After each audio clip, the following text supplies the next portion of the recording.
magic, witchcraft, esotericism. All these are things that I'll be talking about now. But I know what life's like. I know that life isn't always easy. People go through life and they think that other people always have some sort of advantage over them. And sometimes it's easy to see what that is, but other times it isn't. But what you can use to make life fairer, to give yourself an advantage over other people, is magic, and that's real magic. It is a real force in the world, but I'm going to talk a little bit about devils and angels. I know that to many people the concept's quite an easy one. Most people are brought up, I think, in a religion where they're familiar with the idea of devils and angels, where you've got your devils, and these formerly were angels that fell from grace. That's the idea. They were angels, and then they basically made a mistake and became devils, and then you've got your angels on the other side. So, it's very easy to people. You've got your goodies and you've got your baddies, and that's it. What I want to see is, what if it isn't always like that? What if it's more of a continuum? Because the thing is, some devils really aren't for any major sort of sin. A lot of devils are really for small things, like greed or stuff like this, which isn't really a big deal in the world, let's be honest. I mean, is greed such a bad thing, really, Or people having lots of sex and lust, is that really a problem? If there wasn't any lust, there wouldn't be any humans, there wouldn't be anything, we need that. So the idea that, some of these devils, aren't for the sort of things you think they're for. You're maybe thinking that all devils are about murder and killing and all this sort of stuff, but a lot of them aren't. And, if you look up the different names and the different types and what they're actually for, a lot of them aren't actually that bad. Now you've got the angels on the other side. People would like you to believe that angels, if you see them or you summon them, or they're all light and you feel nice around them. In actual fact, the first time you summon angels, especially if they really come, they're actually quite frightening. They don't feel like a force for good. Now I'm not saying they're not. What I'm saying is what you have is that some of these are quite violent as well, like your archangels. The archangels kill, they and fight evil. So they're not the way you think they are. They can kill if they want to. And you've also got that a lot of the angels are supposed to be those that control who runs countries. Now, if you think about that for a minute, that means that whenever you have, for instance, a dictator, that they're supposed to put them in place. That's right. All those dictators are in place because they're angels. And if you take it the other way, we take it wars, that means that wars are there because they've decided there's going to be a war. Now, I'm not saying that you take this at face value. What I'm saying is that paints a picture where a lot of these angels aren't that great. Where a lot of these angelic beings, really, they don't really seem like our friends. Now, although I do think to a degree they are a continuum, what I want you to bear in mind is that a lot of the time they're more like rival factions, rival groups. They're fighting each other and this group's fighting this and we're in the middle. But the fact is that, neither of them are necessarily our friends all the time, We have to bear in mind that a lot of these groups aren't our friends. They're only our friends when it's in their interest to be so. Now I know a lot of people, angels and demons, that won't mean anything. They think it's a concept which doesn't affect them. But what I'm saying is you can summon these entities, you can summon them, and you can have them in your life, you can see them, experience them. But I think the best thing actually is to work magic with them and command them, because it leaves far less risk. Where if you do it, a lot of people do, and you ask, will you do this? They may help you, but they may not. And the thing is, these entities, like I said, are not as straightforward as people believe they are. Now, if you don't believe in angels or devils, that's fine, you don't have to believe in them.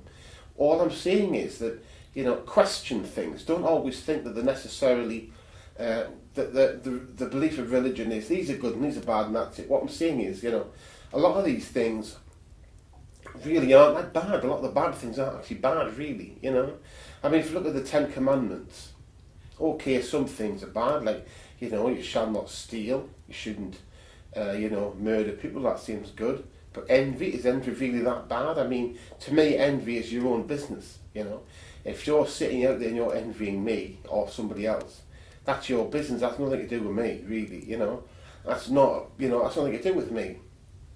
And greed, well, it depends what you're greedy for. I suppose if you're building up so much wealth that everyone else in the world becomes poor, then that's everyone else's problem. But how about food? The reality is, we have enough food to feed everybody.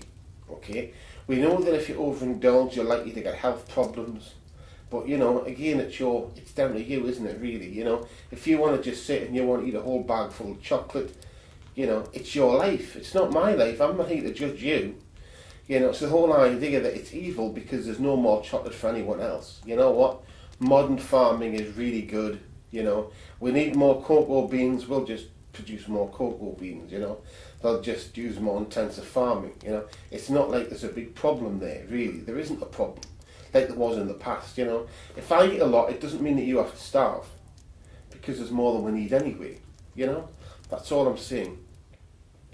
But I suppose an important thing about this is really about a type of metaphysical thinking. The idea that you're willing to accept things that that you can't necessarily see in a physical way. You can see them in a physical way, but people don't necessarily. Now, I know people have trouble with that, which is why I think occultism is a great thing, because it allows people to see these things and experience them for themselves. Okay, so it's not something where you're thinking you have to believe when there's no proof. Okay, if there's no proof, don't believe it.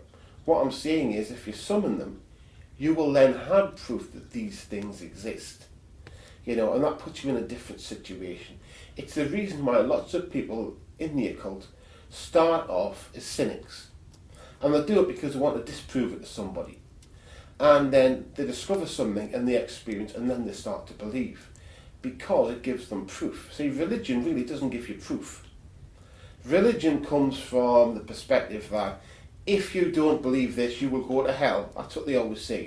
If you're not part of my gang, you go to hell. So therefore, you're supposed to be so scared that you lose all capability for rational thought and just decide to believe anyway. But the thing is, it doesn't work like that, But the magician, the occultist, has proof. They know these things are real. And that's why it's good for people to use it in their life, so they understand these things. But there's a lot of other concepts which aren't physical, which people accept. Emotion. Emotion is a non-physical concept. You can smile. You can smile. It doesn't actually mean that I'm happy. I'm frown. I'm actually sad. It's a non-physical concept that people accept readily because the world makes more sense with that in it. But it also comes down to the idea that, like René Descartes said, I think, therefore I am. The idea that the world around you may not be real. That's what he said. But he knew that he was real because he could think about that. That means I think, therefore I am, cogito ergo sum.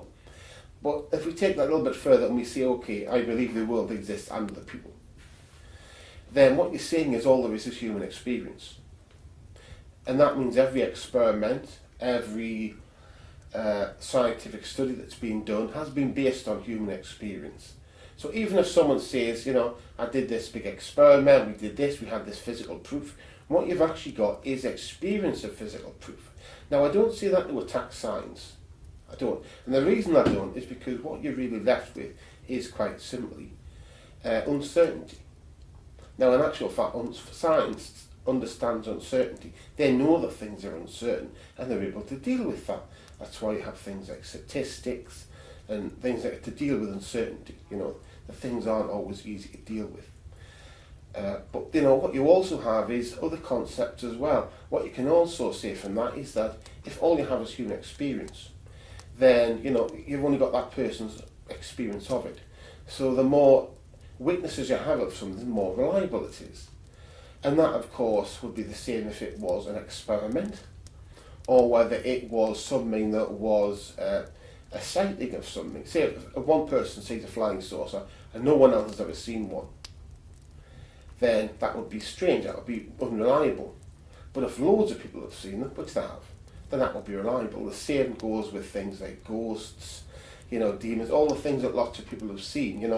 You're on an even footing because you've got the concept that of human experience. They've all got lots of different people, lots of different witnesses, so that makes them more reliable as sightings, as real things.